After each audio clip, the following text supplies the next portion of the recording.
To heaven. Good and great God, can I not think of thee?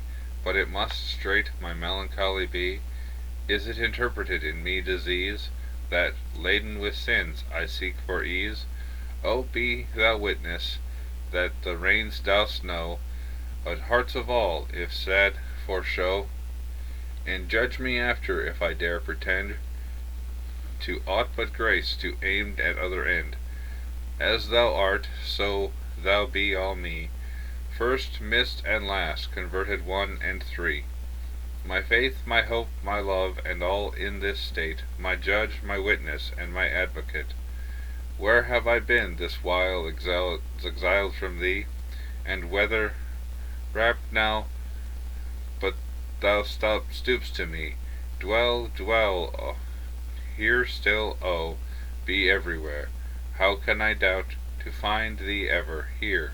I know my state, my full shame and scorn, conceived in sin, and unto labor born, standing with fear, and must with horror fall, and destined unto judgment after all. I feel my griefs too, and there scarce is ground upon my flesh to inflict another wound. Yet I dare not complain or wish for death with holy Paul, lest the thought beat the breath of discontent, or that these prayers be for weariness of life, not love of thee. Ben Jonson. One of the most brilliant writers in English drama, Ben Jonson was a descendant of the Scottish Johnstones. He was educated in Westminster, worked as a bricklayer, served as a soldier, and eventually became an actor. In 1598 he was put on trial for murdering another actor in a duel, but he was acquitted with the help of some clergy. In this poem Jonson makes an honest confession to the Lord about his spiritual condition, aspirations, and fears. The overall tone of the poem is weariness. He's weary of his sin, he's weary of his suffering, weary of life. Because of this weariness and discontent, he wants to end his life and be with his Lord. Yet this isn't the only motive for departure. He does love the Lord, and for that love he wants to leave this earth and go to heaven. Paul expresses the same desire. For me, living is for Christ, and dying even better. I am torn between two desires.